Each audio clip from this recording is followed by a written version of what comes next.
So what do you get when you take a small group of ill-informed, moderately inspired, barely cogent individuals with next to nothing in common? Well, you get the Erich Andreas Unexplained. So in this older episode, myself and the Curious Cast attempt to delve into the Varginha Alien Incident, as well as aspects of David Paulides' Missing 411, his theories and non-theories. And yes, our upcoming episodes will contain more retro silly commercials and more ridiculous callers. I love the ridiculous callers. So please try to enjoy this episode, and I'll meet you over in the Curious Studios. That's all. So where were we? Varginha, Brazil. January 1996. Where were you? Where were you? Where were you? I know where I was. I was gleefully awaiting for Independence Day to be released. And I just could not wait for that movie. I thought it was going to be great. And I was disappointed halfway through it. And it had too much, I thought, 90s cheese in it, even though I'm a child of the 90s, even though, I was quite grown, but I was still a child of the 90s. I get it. Yeah, and I loved the idea, and I loved the trailer. Year before, they were showing the trailers, or maybe it might have been 2 years before, for some of the best movies ever. Braveheart. Oh my God. Oh, Braveheart. GoldenEye. I cannot wait for the new James Bond and Pierce Brosnan. I love that movie. GoldenEye and Rob Roy, who people thought was boring. Mel Gibson actually said it was boring. It wasn't boring. It's fantastic. And I just was waiting for these movies. So in 1996, I had really high hopes for a really, really good alien movie. And I had a letdown with Independence Day. I thought it was going to be a 4th of July movie. Well, it was. Okay. It was to a degree. But... However, I was probably about 2 years ago, I downloaded, not illegally, Resurgence. Independence Day Resurgence. What a grape nuts filled turd that movie was. Oh my God. Unbelievable. Grape nuts. a lot of brand in that one. Oh, unbelievable. Yeah, not good, not good. So anyway, 1996, Varginha, Brazil. Craft is spotted by NORAD. NORAD contacts the Brazilian authorities. Allegedly. Oh, allegedly. Skeptic. Soda pop kid. And the thing about NORAD is I don't know much about NORAD. What do we know about NORAD? But I do know Santa Tracker, which I believe is probably one of the most important things of modern man, the Santa Tracker. Unless, of course, you hate Christmas. Do you hate Christmas? No, we love Christmas. Nothing but a fan of that in Independence Day. But it does strike me, from what it sounds like there's some ambiguity about whether or not this contacting of NORAD took place a week prior to this encounter with this alleged being. I'll have to admit, after they go through all of the skeptical points about this story, there's a very, very small core left over. And are you convinced that NORAD was contacted? Intellectual. No. But then I'm not either, because the thing about this specific case is the Americans supposedly took over the entire case, Sure. And that's the thing about it is that the three girls and their mother were visited by men in black, supposedly. They were offered supposedly a suitcase of money, which they actually later redacted. Is it your goal to see how many 90s movies you can allude to in the course of this? Well, I'm going to try. Every time that I hear NORAD, all I can think about is Santa Tracker. And then when I'm doing my research, I get lost in the Santa Tracker. He's never come. Does Santa come for you? Every year, without fail. Without fail? Without fail. Dream record. Well, he hasn't come for me recently, but it's been a while. Let's go straight to the girls. Here's one of my issues. All three girls explain that this being is able to communicate to them via telepathy, indicate how scared it is. Here's one of the problems that I have. let's just suppose, if I were to believe that such an event of telepathy occurred, that would immediately call into question for me that they actually saw anything objective. Why wouldn't the same being be able to produce a common illusion of its being there if it can enter their heads and present words and emotions and feelings? It loans itself to the conclusion that had there been anyone else present, they wouldn't have seen anything at all. If there is some sort of phenomenon that can afflict three minds at once as regards words or language or communication, why can't it do the same thing with respect to sight? And so it puts me in a place to feel even more skeptical about the alleged event once they tell me that. Really? That's right. Smart guy talk. I don't know where to go from there. Well, wasn't there also an account, a different telling of it, where there was an insect buzzing as opposed to a telepathic? Yes.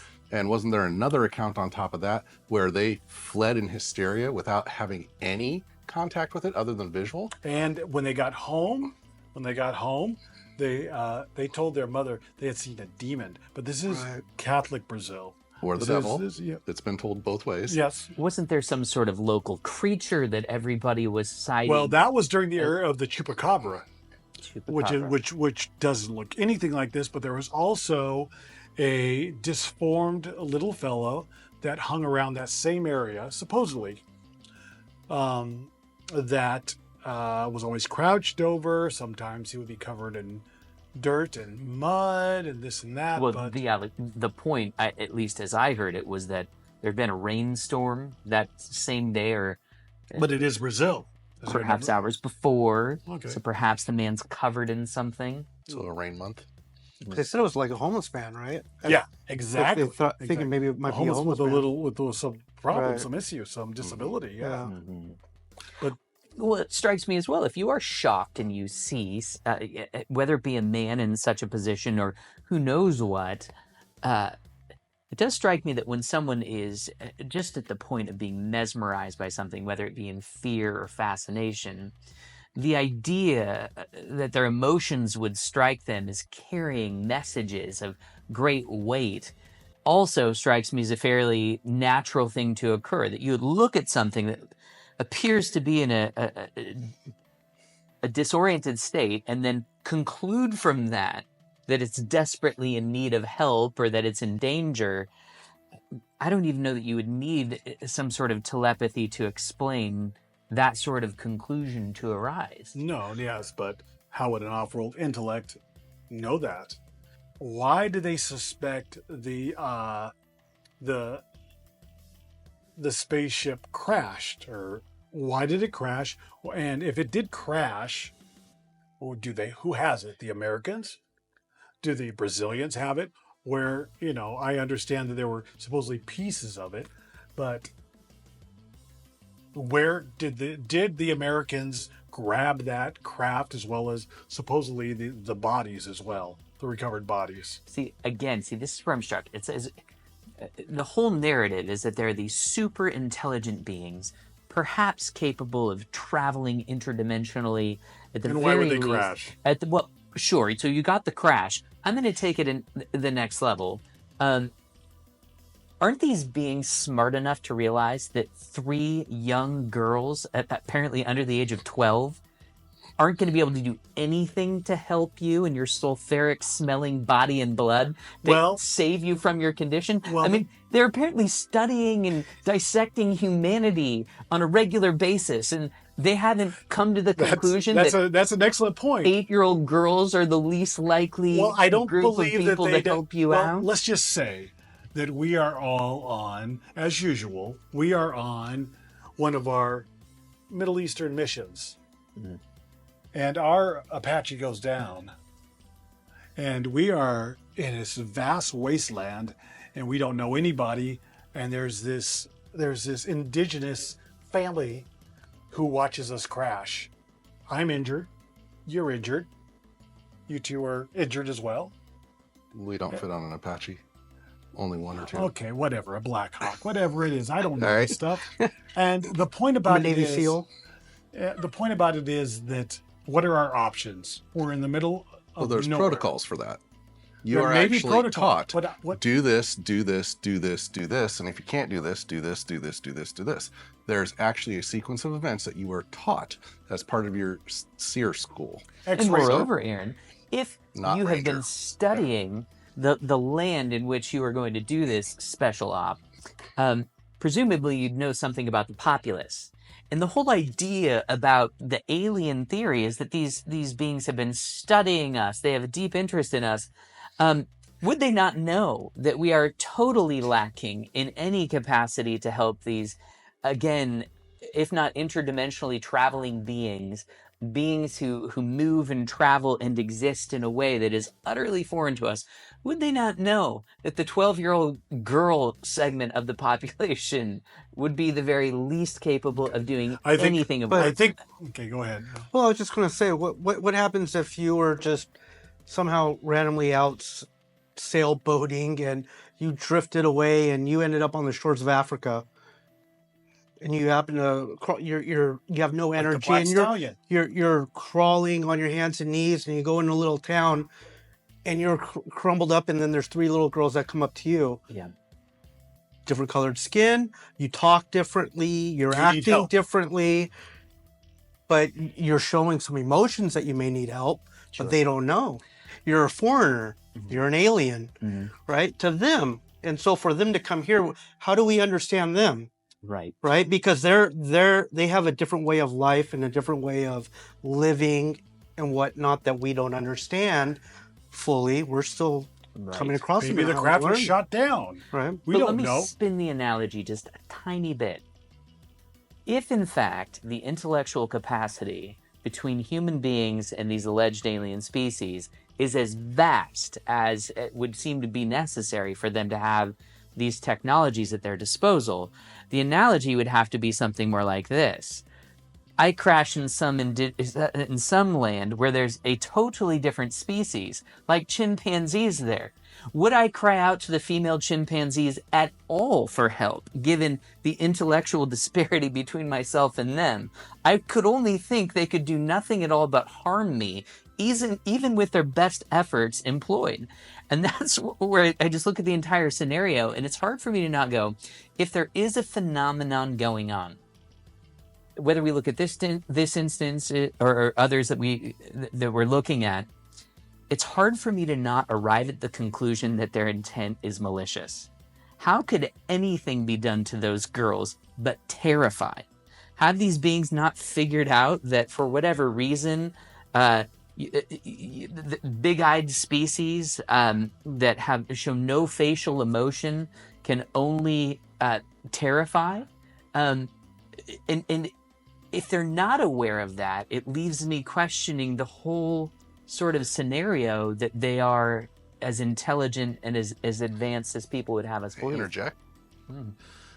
You are presuming that they are looking at us as we are organized, we are intelligent, we are peaceful in nature, whereas if you look at humans and you look at our interactions with one another throughout all of history, we are violent, we are depraved, we are selfish, we are more inclined to hurt and take than to help. So perhaps if, here's one of my least favorite words, it were an extraterrestrial being and it was stranded on our planet, perhaps it wasn't asking them for help. Perhaps it was saying, don't hurt me. Please don't hurt me. And the telepathy definitely failed. And I would actually note that you're making my point, Aaron. My point is, it's precisely that. It's more like from me to the chimpanzees. We look at that group of animals and go... Really quick. I'm sorry to interrupt, but this is for the... he wants to be called Ron.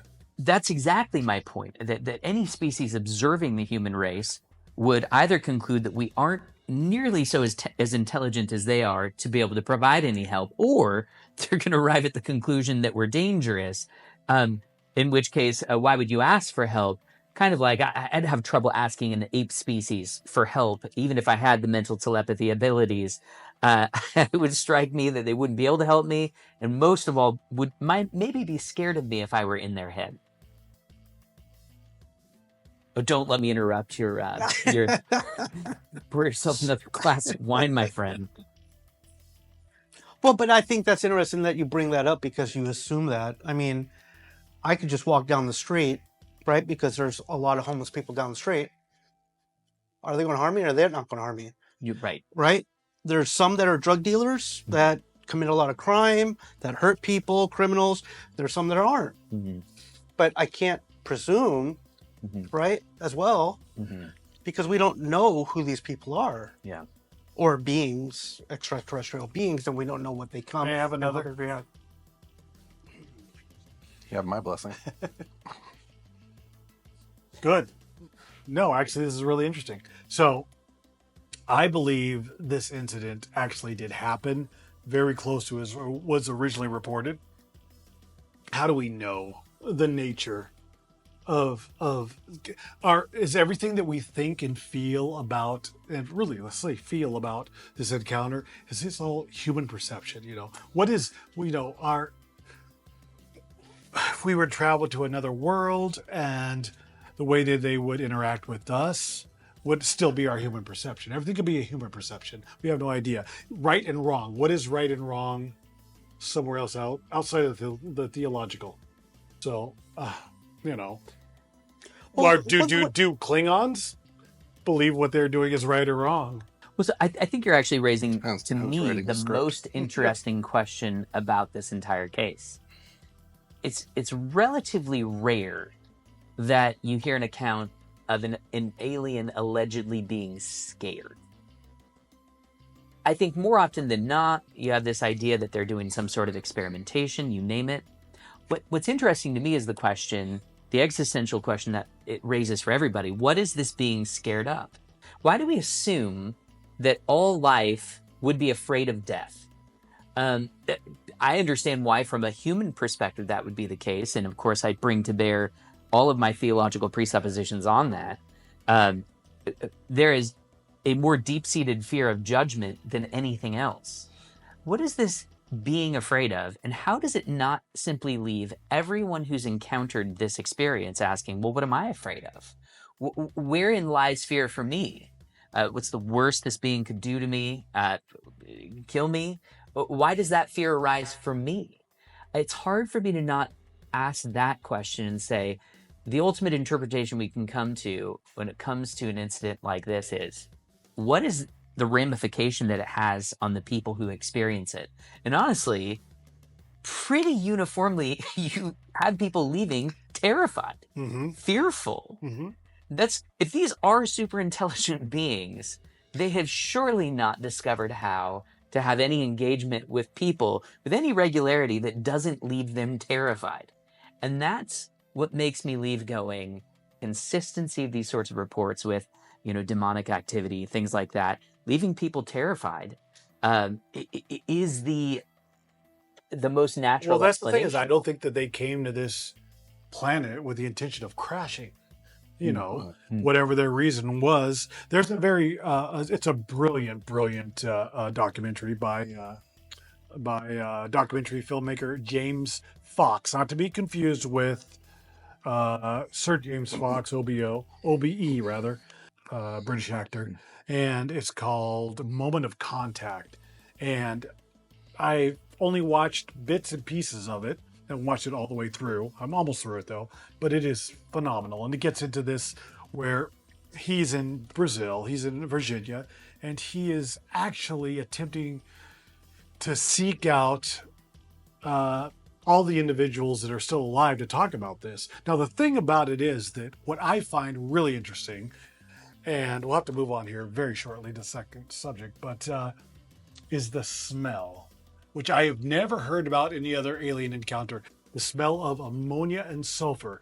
And I think it was eggs. It was what? Rotten eggs. Yeah, rotten eggs. And that for me is so unbelievably striking and memorable to me, because I think it was But that's what a meth lab smells like. So I don't know, but I know it was probably 19. Incredible I think it was probably correlation between those two 99. things, Aaron. Meth labs and alien abductions go. well, and I would say that if you take out, it was an alien, everything lines up with it was a covert drug interdiction. It was 1996. America was highly involved in trying to stop the drug trade, including in Brazil. It all lines up But with this that. And that was- makes way more sense with the American presence, the quote unquote secret men in black, with the plane that was seen there, with everybody trying to be hushed up, the general turning and saying, I don't want to talk about this. All of that lines up with America is trying to stop the drug trade with The the three Brazilians. girls saw Pablo Escobar in hiding in Brazil. That's No, they saw that is what Pet happened. Dwarf. That's So the thing about it is that Well, it did happen They right saw before Carnival. yeah. So, there you we know, are. everybody's Fair. looking to But party. but That's true. this thing with the actual smell that lingered for, they say, some people say weeks. People they could saline their noses and they could not get the smell out of their noses. Reminds me of back in 99, like I was going to say, this girl I knew in Philadelphia. So the point about it is that we get that bit there. That's the way the human nose works, though. Well, I come out of a chimney and I smell nothing but soot and creosote for you do it in days. chimneys. What I do NORAD. for a living. Santa Tracker. We finally found him. I know exactly. Where's my gift? I love you. I am prepping the love way. you. Where's my acid Martin? But just going back to the smell, what you talked about the smell, because when people that talk about how they've seen Bigfoot too, they say the same thing. It's that smell The smell, yes. that they remember about Yes. Bigfoot as No, well. he's totally correct about that. it's noteworthy that people who have accounts about demonic affliction will say the same thing. That actually is There's a a point smell. of continuity. Okay. All right. This is Yeah. interesting. So let's get a curious cast conclusion. We do this every episode we do. We get a conclusion on whether we think this is a true tale or a festering fable. So, the Reverend Dr. Brandt, true tale, festering fable. I'm sorry that the binary options just not going to work. I don't know if I can simply say true tale or fable. It seems to me that something happened. I call into question the concept that a being from another planet and that interpretation imposed upon it is what occurred. When you have three young girls with apparently nothing to gain telling you that something very frightening occurred, I would be remiss to say that something frightening did not afflict those young ladies. But I don't see any particularly compelling warrant for the conclusion that it's life from another planet, that there even is a crashed spacecraft. That is one of the more challenging elements of the story, nothing left over. And then you end up having to ascribe almost omnipotence to governments to clean those things up, get rid of it, and keep it quiet, which I'm just not persuaded governments are really all that good at doing. We are Festering not that fable. organized. Festering fable. All right. Hey, Ron. You're going to True. roll with that, aren't you? True tale or festering fable? Kernel of an experience that spun off into a fable. Oh. I am with him that something occurred somewhere, Brazil in this case. They were frightened. They went to their mother.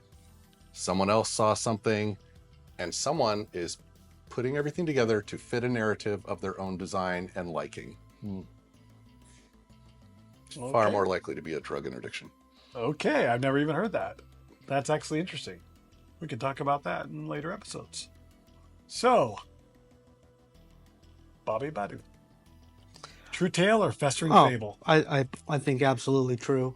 I think it's interesting that they brought up that, after 25 years have passed, or how many years have passed, that the stories are still aligning.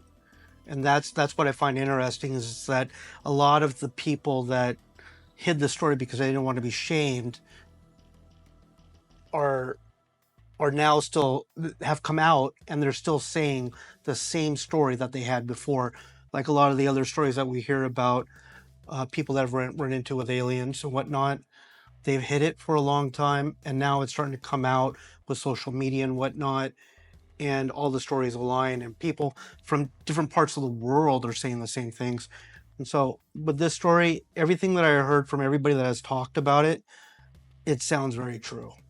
Okay. Are you going to visit the guy who allegedly put it in the truck and threatened to shoot the camera crew? I think, Babu, I think that is your calling right there. Well, You need to do the definitive interview.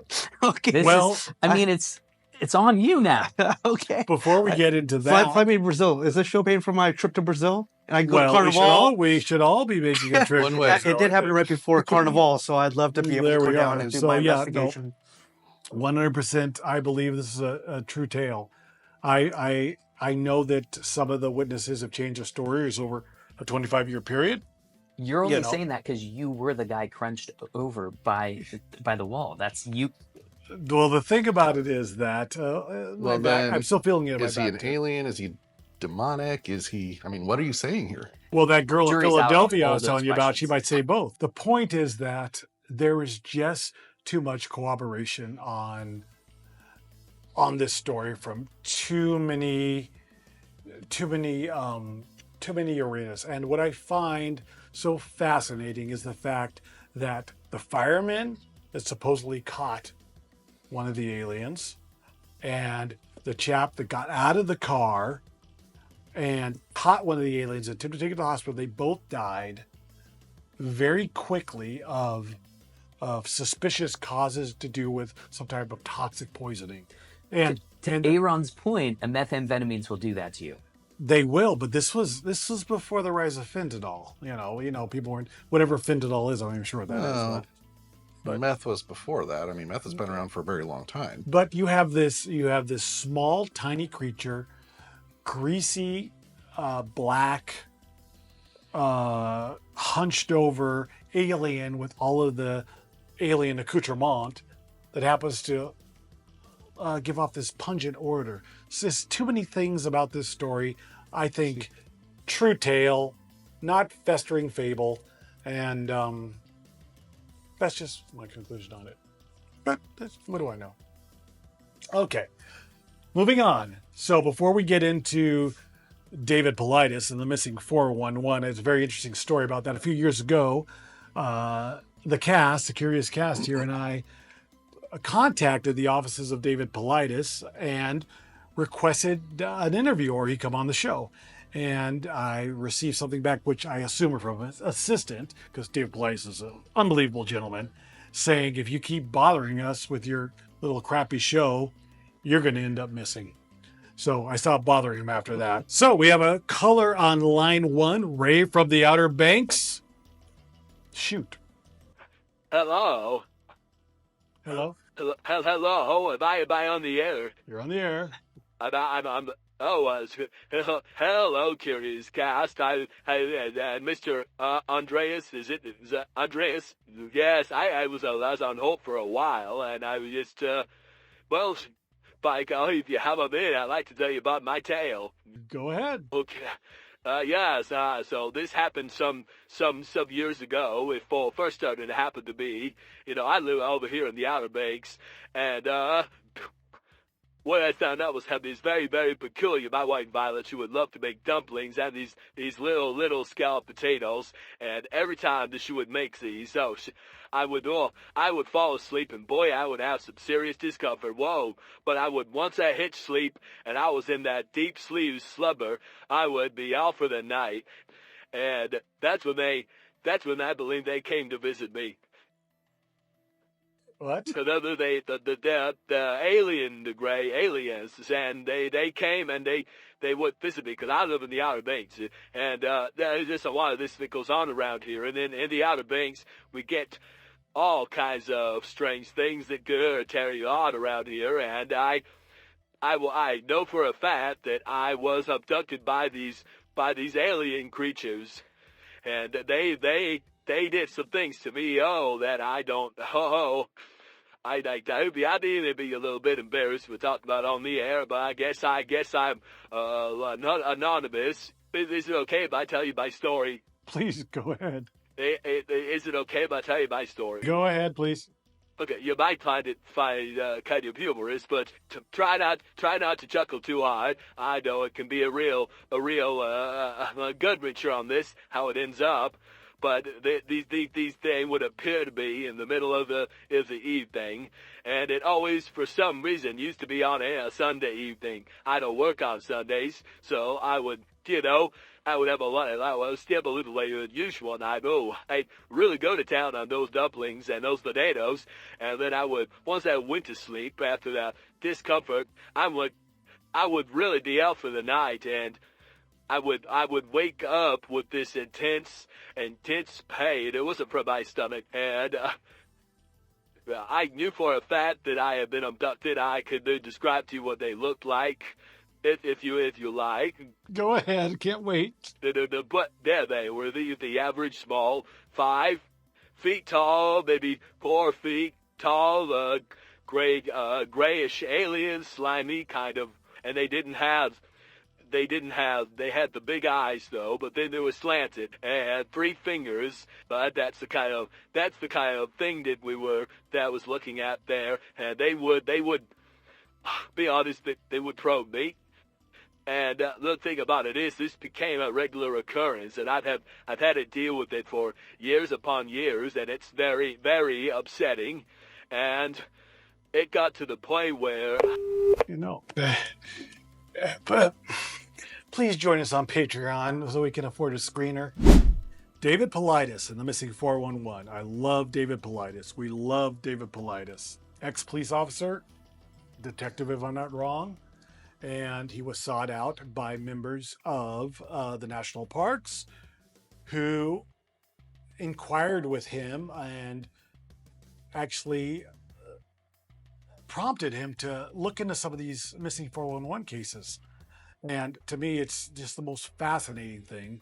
And since all of us live, literally 20 minutes away from the deep wilderness where we could all disappear, and this stuff is just fascinating to me and terrifying too. Mm-hmm. And we should really, it's just not the cases that he did on the missing, but it's the near missing that I find just even probably more frightening, because you have people that can come back and they can actually speak about these subjects and exactly what happened because they survived, if survived is even the word. Missing 411, Reverend Doctor. I like Paulides' overall stance of not attempting to assert too much. I like that he comes right out and says, look, I'm telling the details of the story and the facts that I know, and I'm happy enough to pass along, in these instances you mentioned, of near, taken stories, what people have said. But it's precisely that he doesn't try to overlay some narrative that he really isn't certain of. I think that's probably one of my frustrations in general about these things. It's almost like the abductees or the people examining it are bringing greater wisdom to the experience than any information imparted from the experience itself. In the realm of biblical studies, we call that eisegesis. It's superimposing something onto the text as opposed to drawing meaning out. And I find that Paulides makes every effort to not do that. And I appreciate that. Oh, I appreciate that so much. I appreciate the fact that he just released, I think it's his third, correct us if the comments if we're wrong, third Missing 411 movie, which is called The UFO Connection, if I remember well. And it's brilliant. It gets into that, and it really, really breaks it down. Well, and the frequency of people going missing in national parks is an incredible curiosity. I don't mean to suggest that there aren't, any number of decent natural explanations for this, but he has exposed the fact that the numbers are rather high. And for who? Do you remember? Do you remember when you were hiking with your family in the national parks and I was so worried? You warned me every time. Yeah. And why? Because you are German, of German descent, and you are, physicists seem to be the ones that go missing the most. You're not a physicist, but you are a learned man that has something to offer. Those guys are a little bit kooky as it is, I suppose. But anyone who here's the thing: they are out there to explore, I imagine, and to look for things that maybe the average traveler to a national park might not be looking for. So maybe that has something to do with it. But it's a fair point. That segment being relatively more likely to go missing is odd. Oh, okay. Yeah. Hey, Rob. What says you? Sasquatch, UFO? I think UFO, but I think, Mountain lion. you think so? Hunters. They bring in the dogs. There's no trace. There's no smell. There's no nothing. There's no scent.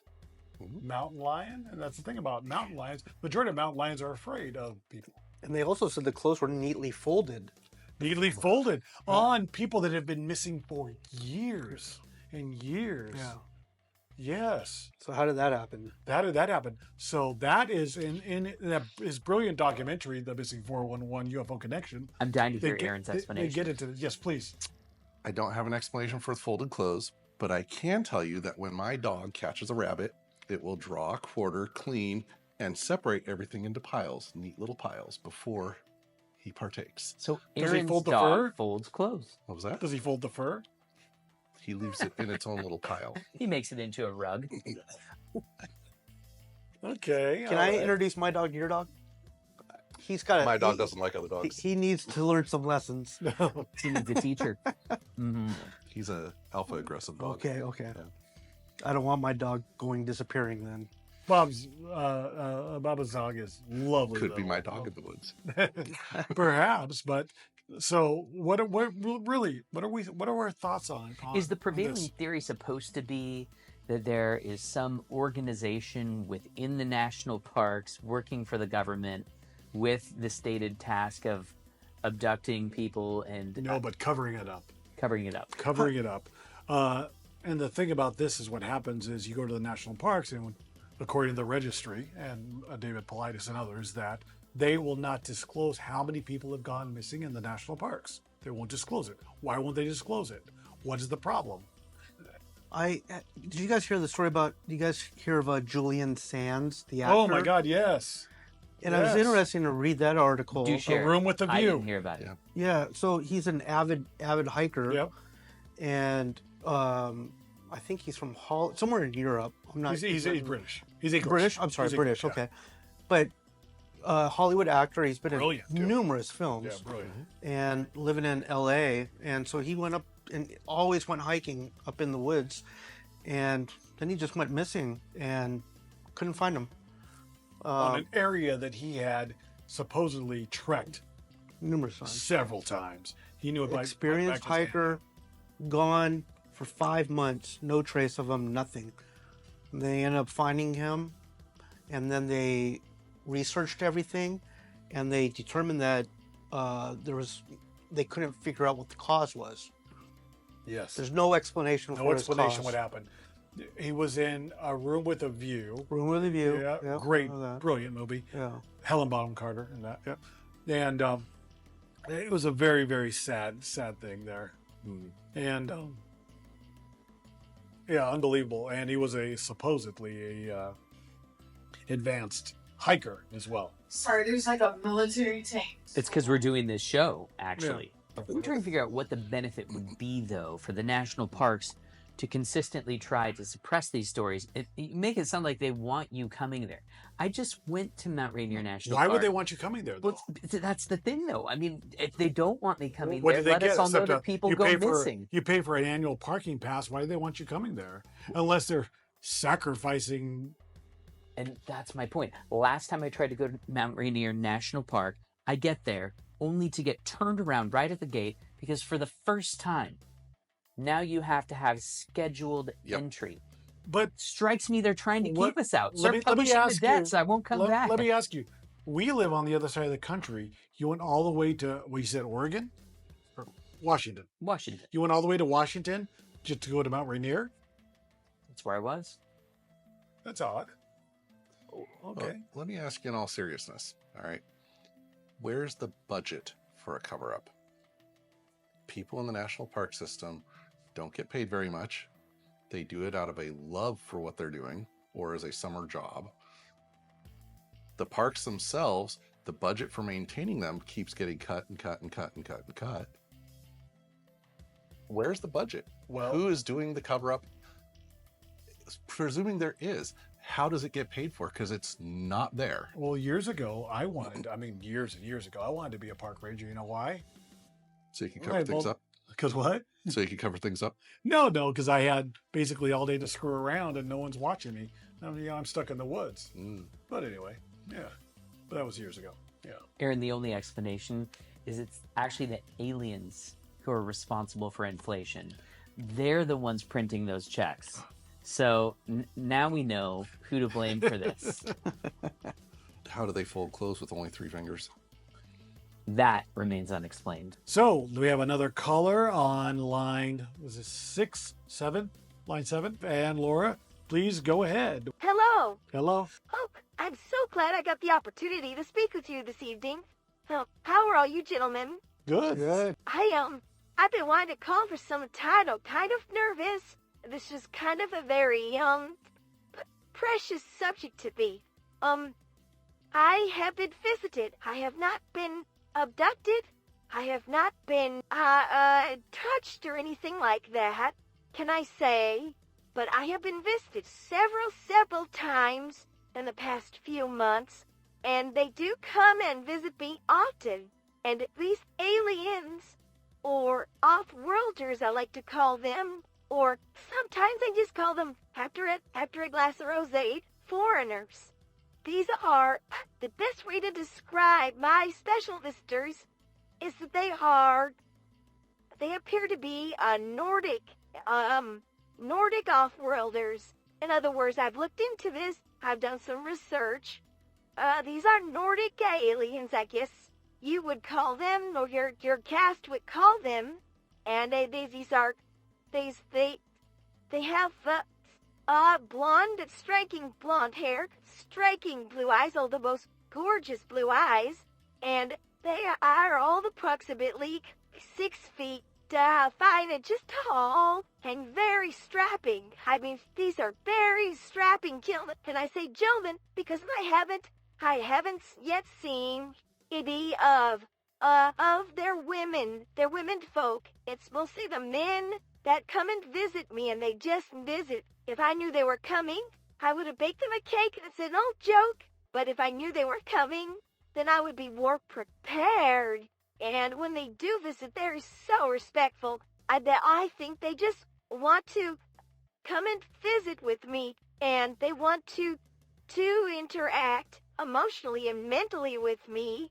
And they do come late in the evenings, and I'll be honest, I like to have a rosé. And if I have a rosé, it seems that I guess much more receptive to their invitation. And what are your thoughts on this? Is this something that is typical of visitations by the Nordic aliens? Well, ma'am, have you been watching lots of shows on Vikings, perhaps? I can't attest to that, but I do know that they have been so respectful. We'll see how things develop. But I have wanted to call and share my encounters. They've been positive encounters. I always have a good time with my special forward friends. Isn't that fun? And this is something that someone in your comment section could have an opinion on and shared with me. I really enjoyed my special time with them. You know, I've never been married. I've only had a few short-term relationships when I was much younger. I will definitely love to call back on your lovely show. Please do, ma'am. That's very nice of you to say thank you. Thank you so much. I have to go feed the kitties, but thank you so much for letting me on the air. Lovely, and I know they're coming for me tonight if not sooner. Dara, thank you so much. Thank you. Thank you for calling. Thank you, bye-bye. I think she called the wrong show, my friend. You know, it's not even fair. Mm. You know, we just get a couple calls a show. You set this up? But I find it admirable that she's willing to allow them to come and visit her and enjoy their company. And make the connection. Letting them or inviting? She said they're the visitors. I heard as much she's- about Rosé as I heard about visitors. That's all I know. Yeah, I'm not sure. Like I said, we need a screener. What do we know, chaps, about Nordic aliens? You've heard about these? The Nordic aliens? You've not heard about the Nordic aliens? It's a real thing. Have not. It's a real thing. I've heard And they're supposed to be the most About- egalitarian of all the aliens, of course, because they look like humans supposedly. I haven't heard about the aliens, but I have heard about somewhat sustained aerial phenomena that seem to occur in various Nordic regions. Oh, no. They are very close to the northern lights, one might observe, but the sorts of phenomena described aren't really entirely consistent with that. But I have heard that much, but nothing about the particular type of alleged alien. Oh, in a following show, let's delve into this because the Nordic aliens are supposed to be the most egalitarian, strikingly humanoid, beautiful aliens that are supposedly mankind's. Are you saying they're male-female and they're egalitarian in that female aliens participate in the abductions or something? No. What it is that, from what I don't even know if there are legitimate abductions. They're just a species of aliens, and supposedly in the ufology community, and correct me in the comments if I'm wrong, because I very well may be, but they were fighting for humans against the advance of reptilian species. And this is, I'm not sure about any of this, but we'll delve into this. But it's very, very interesting. So, and there's so many different. I think they're the ones that the Fire in the Sky from the movie Fire in the Sky from Arizona, the guy that got abducted. Remember that? Travis Walton. Vaguely. Yeah, Travis Walton. yeah. I think he talked about it. He may have spoke about that. Yeah, and I think he talked about the Greys. The Greys, yeah. Yeah. Now, that it is said, and like I said, correct me once again, but that there are two types of Greys. There's a larger type of Grey and a smaller type of Grey. And it seemed like the smaller type of Grey, from what I understand or what I remember, they were almost like an ant hive or like a worker bee working for the larger Greys, almost like slaves, which is really interesting. How does the universe work, or how does a universe work? Are there actually species and subspecies, or species or biologics that were created to basically work and slave for other species?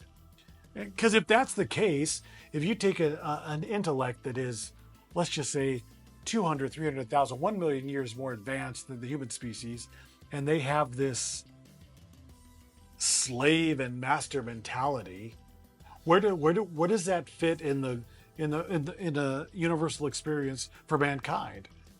Well, I'll note, as we discuss that question, the description of the Greys as virtually floating, and any sort of normal mechanic for a body is thwarted by the description of them. Almost like, why do they have these legs and limbs? And as they move, they are sometimes described as almost moving in somewhat marionette fashion, as if they're suspended from above. The idea that they exude a sort of enslavedness in their actions would seem to be entirely germane to so many of the descriptions of them. And again, this raises the question for me, how you would not leave encounters with these beings feeling that anything but something sinister is going on. You don't hear of a lot of people leaving these experiences feeling particularly serene. I'm aware that there are some exceptions to that rule, but when I try to evaluate this from the angle of what is the actual effect that it's having on people, it's terror. It's terrifying. Mm-hmm. Even the contemplation that there's something like cosmic slavery, or the contemplation that we are essentially like animals in a zoo to an observing species, no matter what, you denigrate what it is to be human. Very few people leave with a sense of an exalted sense of humanity. It's that we are almost an animal species that needs curators. And again, that's just strikingly in accordance with ancient paganism and tribal paganism at the moment as well. I think that there's so many different types of species that are out there. I mean, if you think about the ocean, we're constantly still finding new species of different types of fish that are out there. So much of the ocean is unexplained. And now we're trying to figure out space. So I think that there's all types of species that are out there. There are some similarities that we have with aliens, legs, arms, hands. You know, they say that we're pretty close to the ape, chimpanzee, but we are different in terms of physical appearance. But there are some similarities, of course. So why can't there be some connection between us and the aliens that we're coming across? But we're trying to understand every little detail about it, but it's impossible. Asian people are different than Europeans, that are different from Africans, that are different. We all have our differences, and that's where I think it's interesting that we learn about this. Yeah, that's brilliant. Yeah, no, I totally agree. I still leave with the question, if we do have, let's just step into the worldview where we have essentially races upon races, beings upon beings of intelligent life and creatures. You're still left with the existential question, what is the point of all of it? Everyone's apparently afraid to die if we take the story of the Brazilian encounter, and we take the girl's account of it seriously. Well, now is it the fear of death, or is it fear of a slow, torturous death? Fear of pain. Yeah. Sure. I'll just say from their story, one would gather that whatever the creature was afraid of death. If I'm just taking them on face value, and I think it presses back for us this question: what is the purpose and function of this all? And it's hard for me not to see how what these encounters fundamentally do is leave you going, the answer isn't religious. Science or something is going to help us, or understanding these beings more, and understanding, these essentially intellect is the closest thing to a savior in this equation, because the category we have is the experimentation we do on animals is what they're doing on us, and leaving marks and you name it. I don't know how you don't leave it with, if not a humanitarian sort of conclusion, that the power lies within to better ourselves and to better everything. It's an intelligentsia solution, that intelligent beings have the power within to save themselves. And evidently we're all afraid of death. And that leaves me thinking we don't have the power within ourselves. And it's what sends the pendulum straight back into the realm of only there being a religious solution. Apparently the smartest beings in all reality are just as troubled as we are. So where are they going to get help from? And I don't know how you don't end up right back in the realm of contemplating God in a theistic question. Do these beings have religion?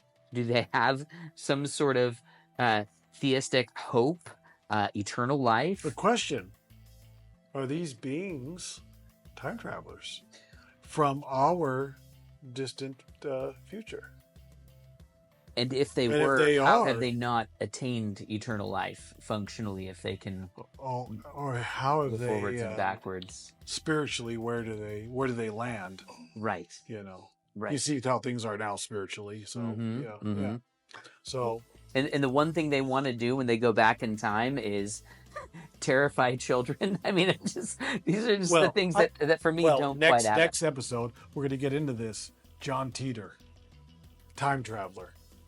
And he was featured with Art Bell on a few different episodes, and he talks about, I think it was the future, which would now be the not too distant 2036. But could these be time travelers from our distant future? Now, John Teeter supposedly came back to find a computer part from an IBM machine that does not exist now. So it's like a Terminator 2 sort of reference? Perhaps. But it's a really, really long story. Is it compelling? Yes. Is it true? Probably not, because it was all online in chat rooms when there was something called a chat room. But that is something we can delve into that, because this is very, very interesting. And it's very complicated, I would think. Yes. Good stuff. Mm. Good stuff. I know we're going to delve into this next time, but how far in the future are they from if they look absolutely nothing like us? Well, they could be years ago, and I want to say years ago when I was a child, I saw a episode on Nova. Remember that show Nova? And it was, I want to say this show came out 40 years ago. And it talked about what human beings would look like throughout the sphere of time, on how our hands would look different. You know, this is over millions of years. On how our feet would look different, how we would use aspect of our vocal apparatus the same. So many things would be different. Our nasal cavities would be different, but the way technology has evolved and things. And this was something that came out, you know, literally 40 years ago, before the advent of an iPhone or a iPad or anything like that, Well, I or suppose if social we have media. total anti-gravity suits like the Baron in Dune, then I He can has been on my mind. That's Baron I could Harkonnen. That's right. I could appreciate why there's virtually no conceivable functionality in these limbs that are on these beings. I don't know if it was Whitley Strieber who, you know, one way or another, but he would describe these beings as virtually marionettes floating, such that it's very curious what is even going on with these limbs. And I'm trying to figure out how. Obviously, any evolutionary scheme, macro evolutionary scheme, to which I confessedly do not subscribe, how we try to conceive of these beings as, you know, highly developed humans, and notably as well, a major part of our communication is facial expression, which is something that apparently these beings have almost none of. But again, I suppose if you've bit hard on the cookie that they can communicate via telepathy, I suppose that's the explanation for why there's almost zero functionality in their faces anymore. But then why the big eyes as well if you can do all these things with your mind? So all the better to see you with. This episode of Unexplained is brought to you by Grape Nut Cereal. Post Grape Nuts is a hearty old-fashioned style cereal made from fortified barley packed with vitamins and minerals, oven-baked and toasted for crunchiness. What Babu Babu really likes is the way Grape Nuts feels in his mouth. Good and crunchy. What? I hate Hecklefish so much. I don't find him humorous. There's no reason to be vulgar or crass. Humor does not require it. It's there for the lowest common denominator, and that is not who I am. It's not even clever. You don't like Hecklefish? No. I never liked him. I think the straightforward telling of the stories that they do on the White Files it's really strong. I don't need Hecklefish, and I have the similar sort of disdain for his mouth. Hecklefish. I would take the spoon and whoop that fish's ass. I don't like Hecklefish. I love Hecklefish. I remember one time that we were watching Hecklefish, and watching the White Files, and Hecklefish came on, and I thought it was the funniest thing. One of the funniest, because it's so ridiculous, it's so preposterous, and it's an extent, I believe, of the host AJ's personality. I think it's hilarious. I love it. Comedy gold. Hecklefish, comedy gold. Thank you so much for watching Erich Andreas Unexplained. Thank you so much for watching The Curious Cast. We have the Reverend Doctor, we have myself, we have A.A. Ron, and we have Babu Babu. And once again, please join us on Patreon. Please like and subscribe and help us. Please, we need it. Mr. Andreas, you know, I just wanted to call that to tell you, your show really kind of sucks, you know. And you're not a very interesting host, and I just wanted to tell you I didn't appreciate being cut off. No. Okay, That's enough of him. He was on the last show. You let him on. Please follow us on Patreon so we can afford a screener and we won't be in a situation like we were tonight because of you. Thank you so much. Thank you. Peace out.